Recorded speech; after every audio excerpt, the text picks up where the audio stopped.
Brasília, a cidade que determina o rumo dos 210 milhões de brasileiros. Um lugar que desperta desconfiança em muita gente, e não é sem razão. Você sabe do que eu estou falando. Mas nos últimos tempos, o Brasil está começando a mudar. E goste ou não, essa mudança passa por aqui. Em uma era de fake news, onde a credibilidade da grande mídia se destrói a cada dia, o cidadão quer conhecer de perto a verdadeira revolução que vem ocorrendo em nosso país. Políticos, artistas, ativistas, personalidades de diversos setores que impactam a vida do povo brasileiro vão estar aqui. E você vai conhecer a verdade, descobrindo o que o Brasil precisa saber.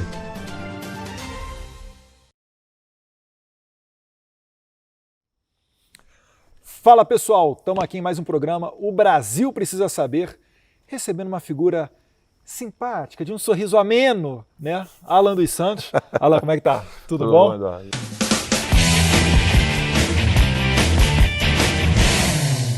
Alan, começando o programa, primeiro, fala um pouquinho do seu passado, quem é você, porventura quem não te conheça, e também o que é o Terça Livre, que produtos que oferece, o que faz na rede social, enfim, uma explanação inicial para o pessoal.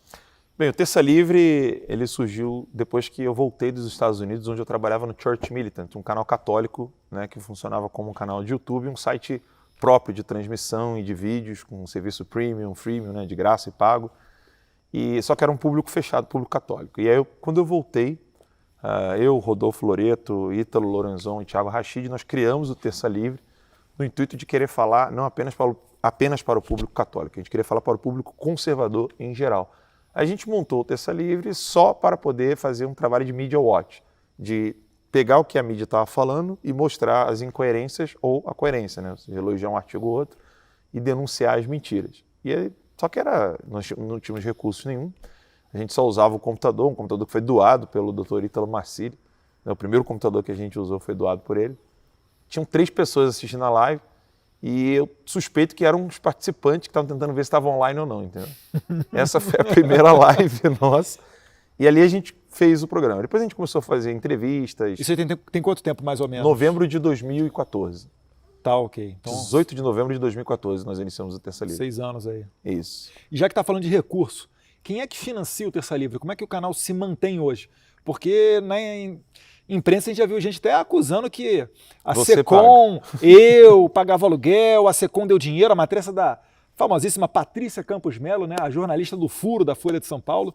Quem é que financia o Terça Livre e que história é essa aí de Secom? Tem alguma ajuda? Não, zero. Então, quem financia o Terça Livre são os seguidores, né, que ou doam ou compram produtos. E aí o primeiro produto surgiu com o Terça Livre Cursos, que hoje chama-se Terça Livre Escola. E aí a gente montou esse Terça Livre Escola com aulas, várias aulas. Você tem latim, filosofia, história do Brasil, inglês, francês, espanhol.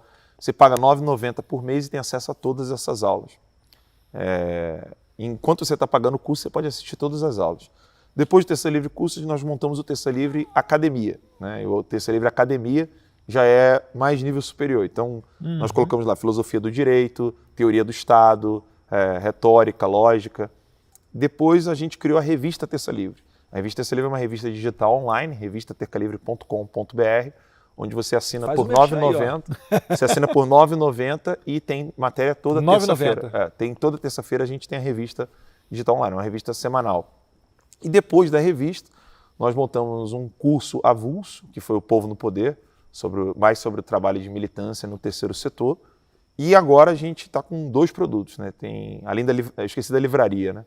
Nós temos a livraria também, que a gente ganha comissão, e agora a gente está com outro produto que tem comissão também, que é a loja.tercalivre.com.br, onde você pode comprar caneca, camisa, e nós agora estamos com o diário tercalivre.com.br, que é onde você recebe um PDF diário de tudo que foi falado nos nossos vídeos.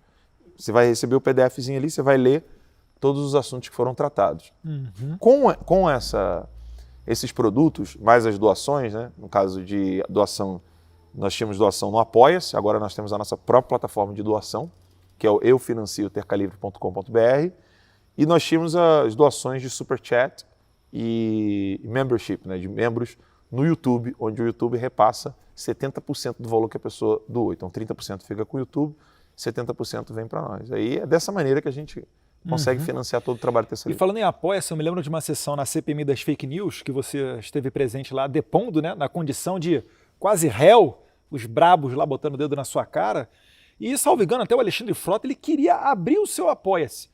Qual que é a intenção que você acha de um deputado em querer saber, né, mesmo sem ter nenhum cometimento de ilícito por parte do Terça Livre, que ninguém conseguiu apontar nada, nem fake news, nem nada, qual você acha que é o objetivo daqueles deputados, não só, vamos dizer aí, do Alexandre Frota, que queria ter acesso às pessoas que estão no seu Apoia-se, né, em tempos de Sleeping Giant, mas qual é a intenção dos deputados nessa CPMI? Tentar criar narrativa, né? Porque o que impede qualquer pessoa de financiar um site conservador? Nada, não tem nenhuma ilegalidade. Querem criar uma narrativa de que, pelo Terça Livre ter uma série de produtos e vender bastante, né? Graças a Deus isso acontece, eles queriam criar a narrativa de que alguém estaria colocando muito dinheiro no Terça Livre. Só que eu sempre fugi disso, eu já tive conversa com várias pessoas. Seja legal esse tipo de coisa. Não, sim, mas eu sempre fugi. Por quê? Porque se você tem, por exemplo, 70%, 40%, 60% da sua fatia concentrada em uma única pessoa, se amanhã você fala alguma coisa que essa única pessoa não gosta, ela vai dizer assim, ó, não te financio mais. Então eu sempre gostei de pulverizar a base de apoio e dos produtos, etc.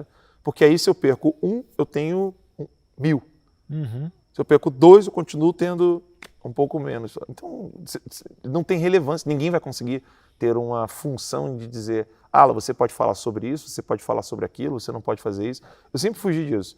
E o que eles querem fazer, uma vez que não encontraram nenhuma ilegalidade, é criar narrativas de que, você se diz uma pessoa que não recebe dinheiro da Secom, mas você recebe dinheiro do empresário XYZ, o que é absolutamente legal, né? Não tem nenhuma ilegalidade nisso, mas só para criar aquela narrativa. Então você é financiado pelo fulano. Né? É isso que eles querem. E essa matéria da Patrícia Campos Melo, né, ela deixou a entender, ela acusou frontalmente, né, que a Secom estaria financiando o Terça Livre.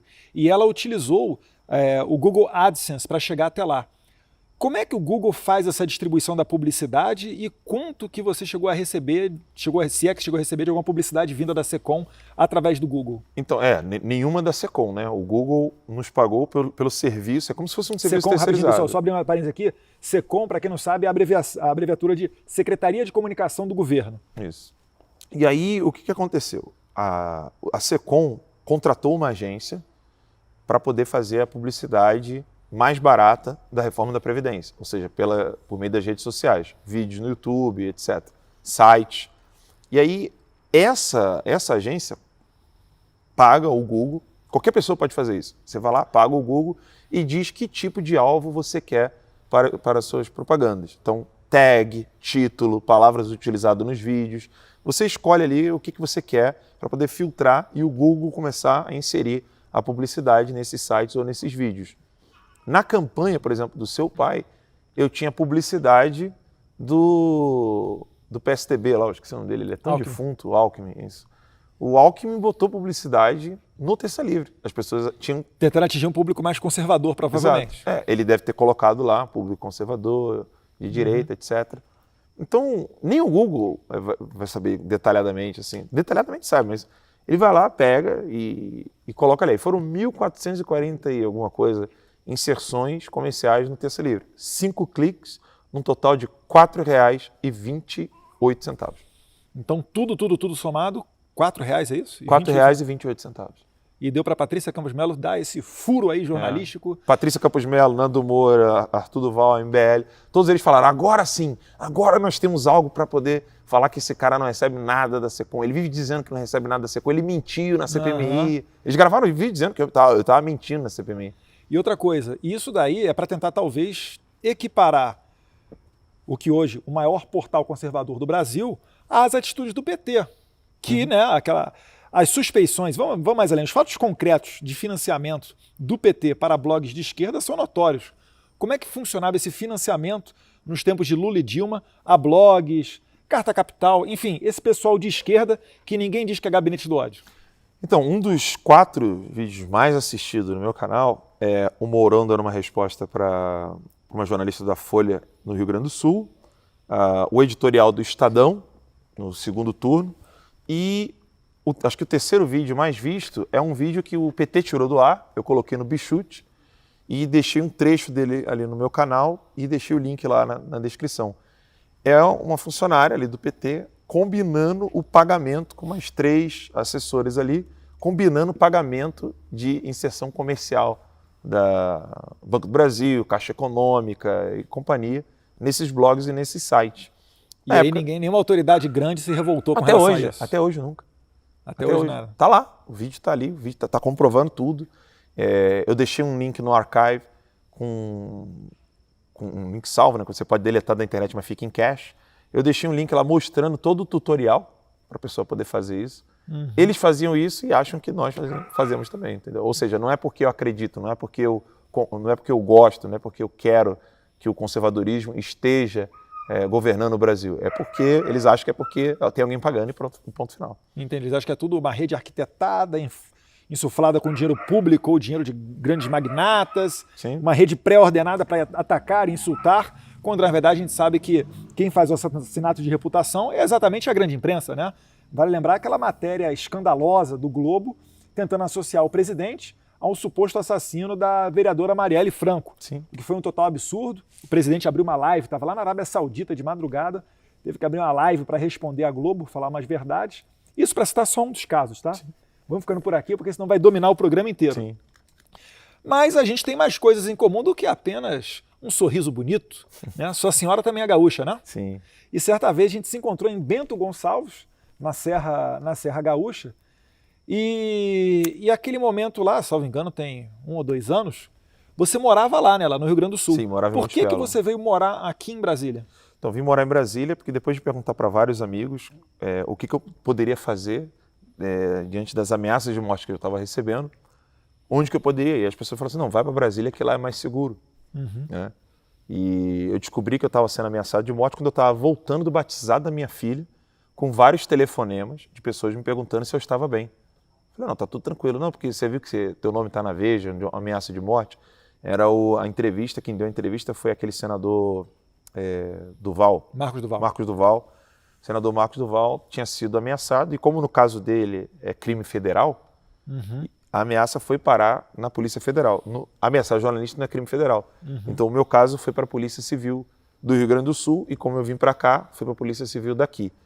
O máximo que a Polícia Civil conseguiu fazer aqui foi a autorização do governo suíço para poder liberar de quem era o perfil do e-mail que estava me ameaçando. E quando ele conseguiu isso, descobriram que ele estava usando uma máscara de IP nos Estados Unidos. Ou seja, até hoje não se sabe quem era que estava me ameaçando. Mas aí ele mandava e-mail de cópia para vários grupos da Deep Web, além de colocar para vários governos, vários políticos com dados, meus dados pessoais, dados da minha irmã, da minha mãe, da minha família. E alguma imprensa chegou a divulgar o seu endereço ou eles prestaram apoio a você? Ninguém prestou apoio e a Bela Megali do Globo, numa ação judicial que eu e o professor Olavo e outras pessoas ingressaram contra o Estadão, por causa daquela lista, né? Ela foi lá e publicou a ação com o meu endereço e o endereço do professor Olavo. A Bela Megali divulgou meu endereço, né? sem querer querendo. Deixar ali à disposição o endereço. Isso, e divulgou meu endereço. E aí eu falei, não, eu não posso mais ficar aqui no Rio Grande do Sul. Aí foi quando eu vim para cá. E aí, indo um pouquinho mais além para fatos mais recentes, a gente teve recentemente agora a questão de um cumprimento de mandado de busca da Polícia Federal na sua casa. Isso. Por que a Polícia Federal veio bater na sua casa? Qual o crime que estão te acusando? O inquérito das fake news, né, do Dias Toffoli, que depois ele colocou o Alexandre de Moraes à frente, é um inquérito inconstitucional. Essas palavras não são minhas, são do doutor Modesto Carvalhosa. Nesse inquérito, ele diz, segundo a própria portaria do STF, ele só poderia ocorrer nas dependências do STF. Parece que aqui é dependência do STF, no Brasil inteiro virou dependência do STF. E aí, nesse inquérito, ele investiga quem está ameaçando a vida dos ministros da Suprema Corte. Eu só fico rindo da cara deles, e vou continuar rindo, né?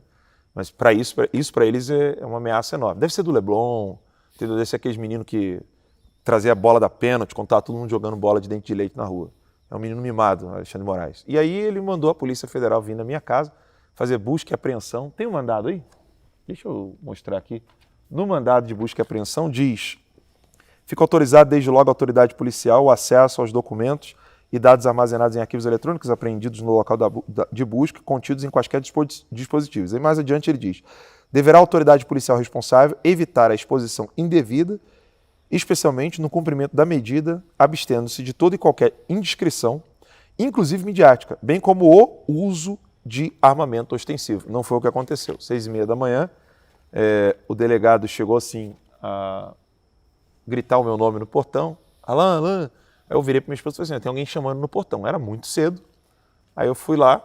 Quando eu estava saindo ali para chegar na sala, 2 policiais federais com a pistola destravada apontando para mim e para minha esposa. Minha esposa grávida de 9 meses com a TT, a minha filha mais nova no colo, e o Tomás, que é o meu filho mais velho, atrás de mim. Dizendo mãos para o alto. Né? Foi assim que eu recebi a Polícia Federal na minha casa. Vasculhando meus ternos, minhas calças, minhas cuecas, as roupas íntimas da minha esposa, todo o armário, tudo. Vasculharam toda a casa, e inclusive a empresa, que era uma coisa que meus advogados insistiram muito. Né? Vocês estão aqui para buscar alguma coisa do Alan dos Santos. Aqui no mandado não diz nada sobre o terça livre. E eles vieram aqui, tanto é que o delegado compreendeu isso, não levou alguns computadores da empresa, mas levou o computador da edição, né, de quem edita os vídeos da empresa, que não tem nada a ver comigo. Né? Então, assim, foi dessa maneira que a Polícia Federal veio na minha casa. Inclusive, ficou vergonhoso para os policiais federais, porque eles chegaram e encontraram o caderno do Sindicato da Polícia Federal do Rio Grande do Sul. E o que tem dentro desse caderno? Meu bloco de anotação. E você também disse que os policiais encontraram um outro material comunista e estavam achando inicialmente que era seu, né? Teve um policial que encontrou umas anotações minhas sobre um livro do Stalin sobre estratégia e tática. Ele olhou aquilo, ficou assustado, né, porque estava muito bem feita a estratégia e tática. Virou para o delegado e falou assim, olha aqui, delegado, isso aqui pode ser algo do seu interesse. E aí a outra policial federal pegou, digitou o texto no Google, viu que era um texto do Stalin. Ela falou assim, isso aqui é um texto do Stalin. Mas o engraçado é que é o seguinte, você falou que o policial se impressionou e falou, olha, de repente isso aqui é prova de alguma coisa, uma estratégia de domínio, golpe, de poder, etc, etc. Mas mal sabe ele que é exatamente isso que vocês combatem. E foi isso que eu falei para ele. Eu falei assim, vocês estão vendo aí que nós estamos conhecendo os nossos inimigos. Né? E eu espero que vocês um dia conheçam os inimigos. Vocês estão na casa do inimigo errado. Vocês estão na casa errada. Eu falava isso o tempo todo. Vocês estão na casa errada. É vergonhoso o que está acontecendo aqui hoje.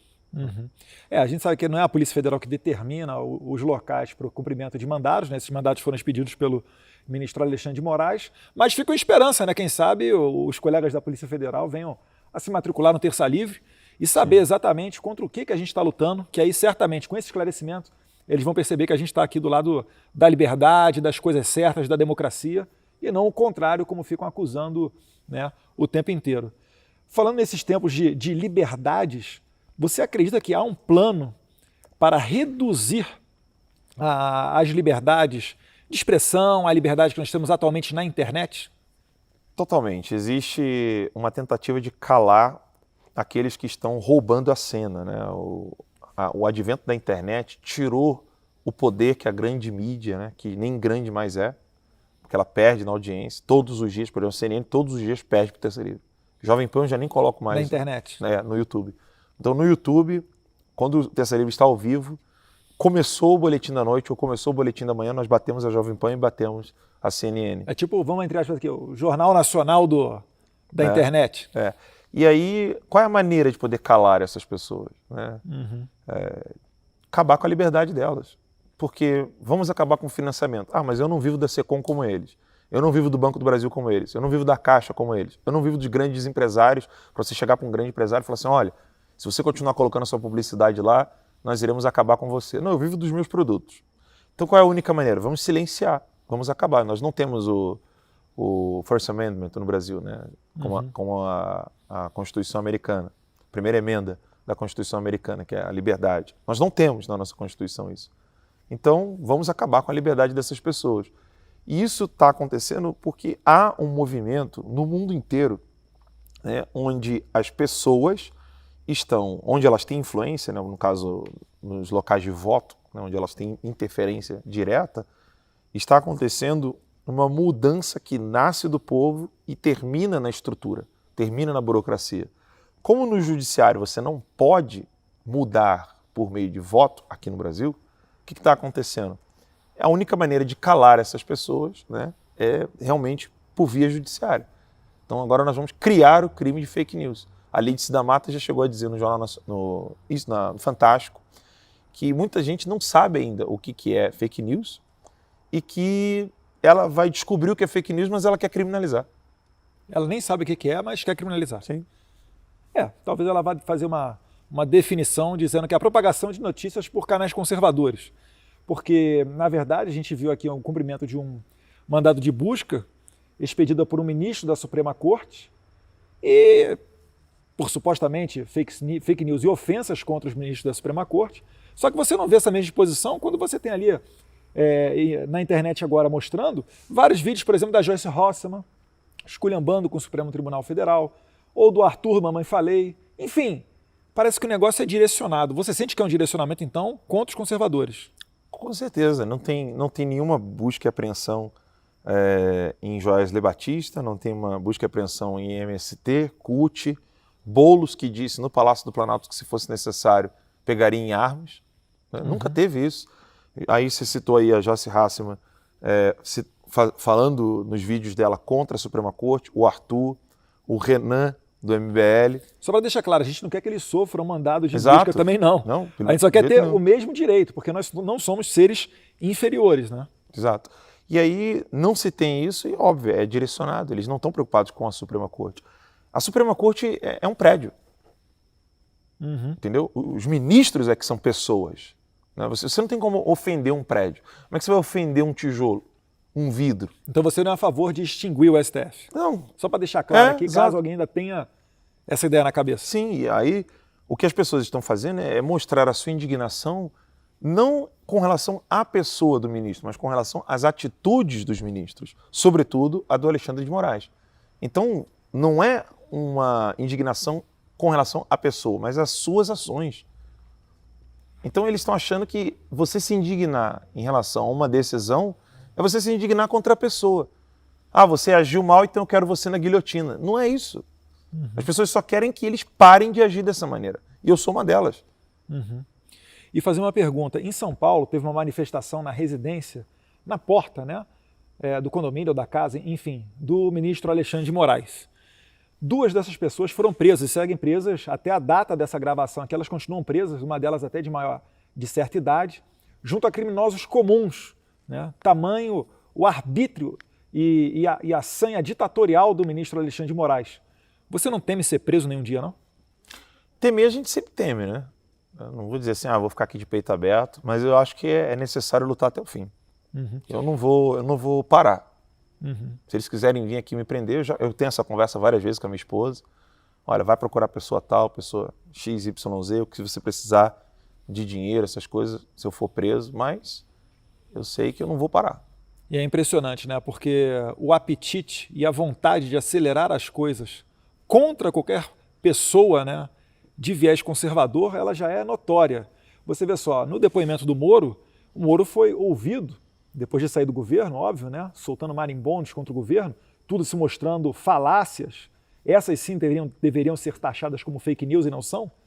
Mas, quando o Moro saiu, a oitiva dele na Polícia Federal foi feita por delegados da Polícia Federal conhecidos do Moro, né, os indicados por Disney Rossetti, pessoa que foi superintendente da Polícia Federal em São Paulo, ao mesmo tempo que Alexandre de Moraes era secretário de Segurança Pública. Ou seja, pessoas muito próximas.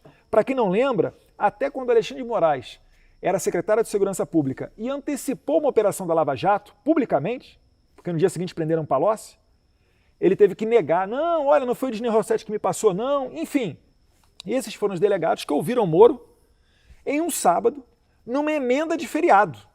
Você vê que se o STF, de maneira geral, tivesse tanta vontade política para agir contra verdadeiros detratores, né, da República, mensaleiros, o pessoal do Petrolão, a própria prisão do Lula, né, que se arrastou tanto tempo, os filhos dele, esses sim, filhos problemáticos, né, não filhos que correm atrás de aprovação de acordo de Alcântara, presidem a Credem, assessoram o presidente, ralam e trabalham, quem sabe a gente não teria um país melhor, né?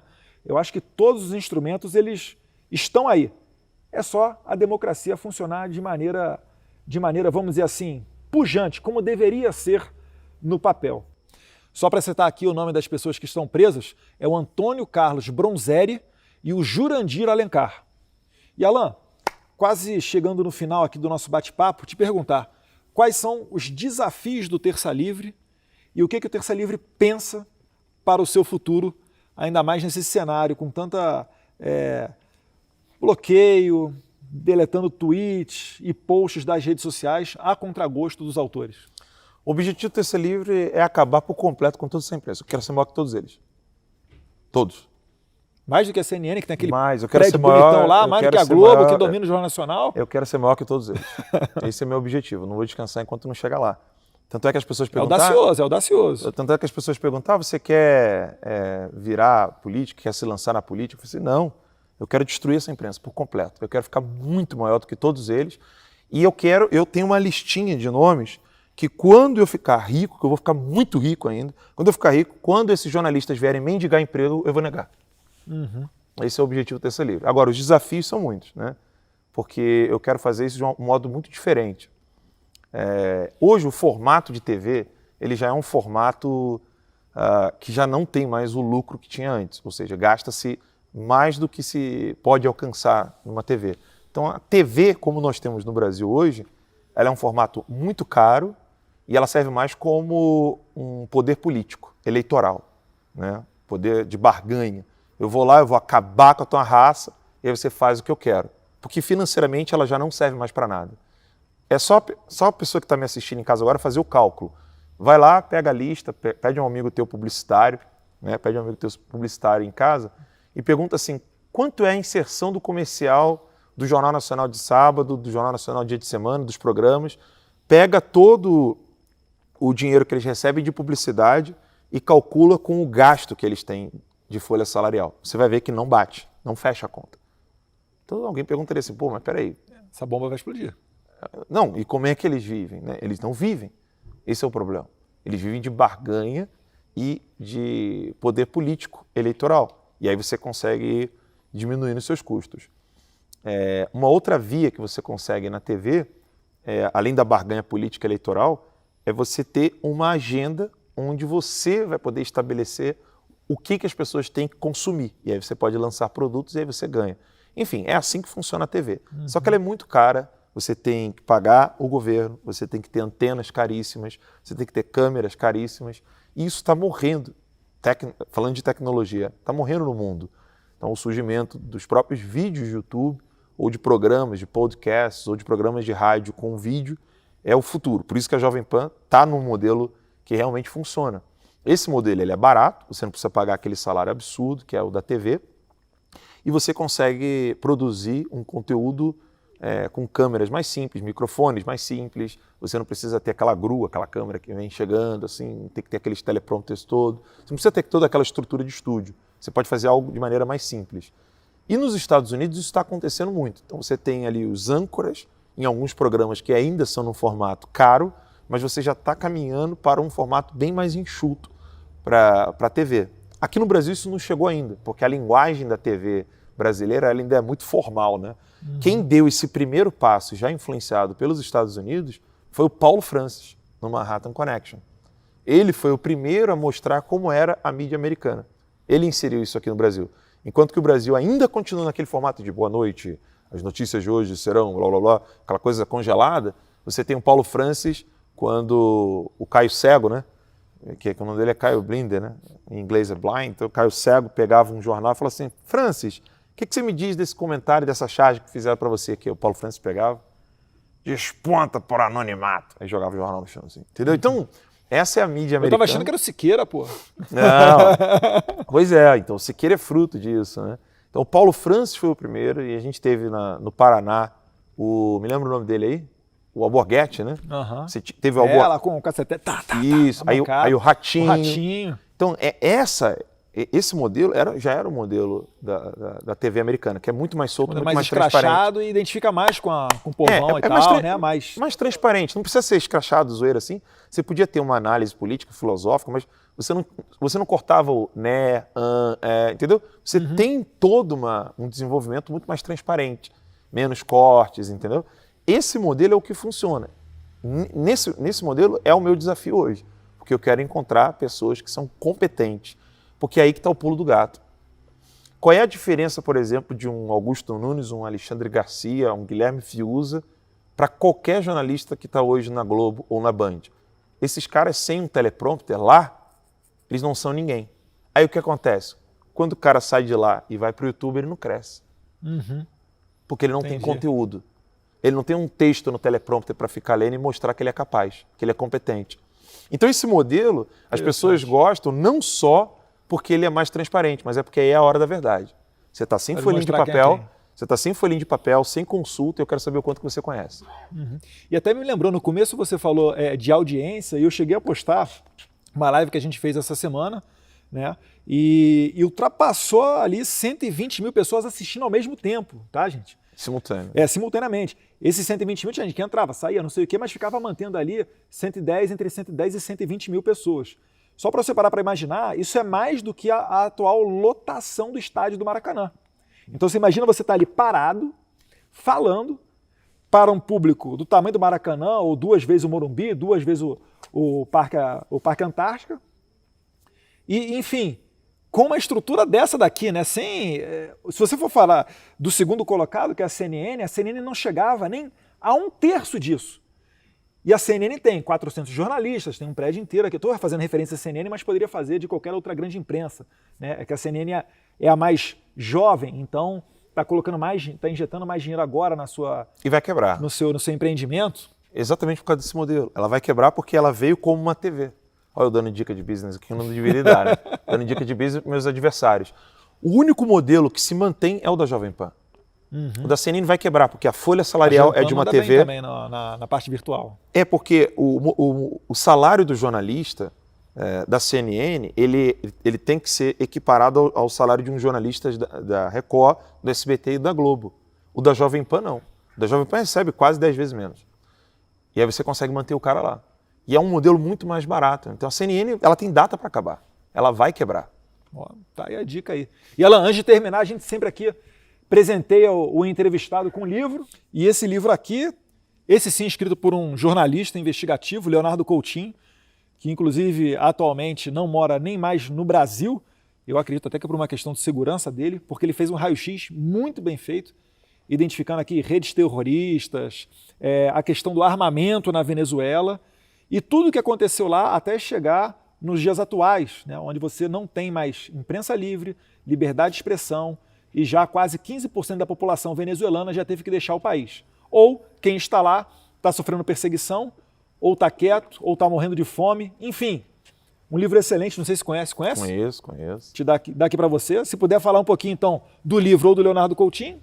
O Leonardo Coutinho é um jornalista sensacional, muito corajoso, muito audacioso, né, preocupado com a crise que o jornalismo vive hoje. Conversamos, inclusive, nos Estados Unidos, é uma oportunidade que eu tive quando lá estive. E está faltando jornalista como o Leonardo Coutinho, né? No Brasil, hoje, nós não temos nenhuma crítica a nada, a não ser à direita conservadora.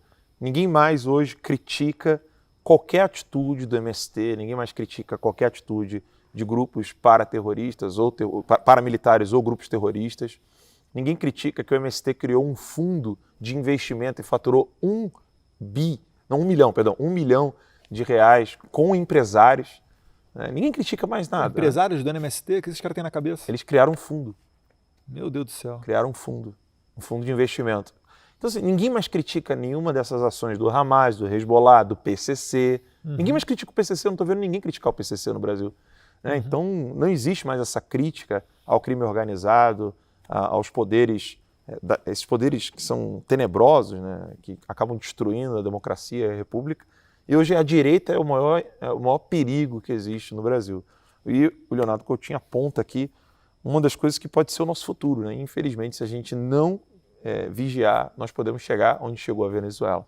Né? Porque foi assim que eles começaram lá, prendendo uma pessoa aqui, prendendo uma pessoa ali, mandando a polícia fazer busca e apreensão e daqui a pouco manda matar. Né? Foi assim que fizeram com Oscar Pérez. E tentaram fazer com meu pai, inclusive. Exato, que tentaram. Então, pessoal, tá aqui, ó. Hugo Chávez, O Espectro, excelente leitura para você entender um pouquinho melhor das liberdades, como é que se forma um sistema ditatorial estudando a história, para que ela não se repita, talvez, aqui no nosso Brasil. Então, tá aí. Obrigado. Alan. E, Alan, para finalizar, Qual o recado que você deixa para as nossas queridas tias do Zap ou quem porventura tenha medo de ser o próximo a sofrer um mandado de busca sem pé nem cabeça como esse, baseado numa fake news que sequer definição tem? Quem não deve não teme, mas é óbvio que a força policial ela causa um pouco de medo. Não adianta falar, olha, não fica com medo porque não vai acontecer nada. O medo vai vir, mas você tem que lembrar que sem coragem você não vai ter esse Brasil que nós estamos vivendo. Nem resquício dele. Se você não lutar, nós iremos entregar o Brasil na mão dos inimigos, na mão dos adversários. Existem dois grupos hoje no Brasil. Dois grupos que não podem conviver um com o outro. O grupo do crime, da corrupção, e o grupo que defende valores morais, princípios e fé, né? A fé cristã. Então não desanime, né? As dificuldades são muitas, mas Deus está olhando para o Brasil. Se Ele não estivesse olhando para o nosso país, se Ele não estivesse olhando para aquela mãe que derrama aquela lágrima à noite ao dobrar os seus joelhos pedindo para o filho dela sair do narcotráfico, se Deus não estivesse olhando para essa mulher, nós jamais conseguiríamos o que nós estamos avançando no Brasil hoje, né? Obtendo no Brasil. Então hoje nós conseguimos ter um Congresso um pouco diferente do que era antes. A gente pode também ter governadores diferentes do que nós temos hoje. Nós podemos ter prefeitos diferentes, nós podemos ter um Ministério Público diferente, nós podemos ter uma universidade diferente. Depende de nós. Nós não podemos parar de lutar. Um país onde nós recebemos como pátria, é a nossa língua, é a nossa nação. Nós não podemos entregar esse país aos nossos filhos e netos da maneira que recebemos. Devemos lutar até o fim e Deus há de nos recompensar por isso. E vamos deixar o mundo melhor para a TT, para o Tomás, para a Geórgia também. Beleza. Obrigado, Alan. Valeu, obrigado. Um abraço. Isso aí, pessoal. Finalizando aqui com Alan dos Santos, do Terça Livre. Quem puder, segue lá o Alan nas redes sociais, segue o Terça Livre. Se você se interessou por esse bate-papo, recomendo os cursos do Terça Livre também, até porque a gente sabe que eles aqui não sobrevivem de dinheiro público, sobrevivem do trabalho deles, que, por sinal, o público está aprovando, vide aí a audiência nas redes sociais, né? Então, um abraço, pessoal, fique com Deus e até o próximo O Brasil Precisa Saber.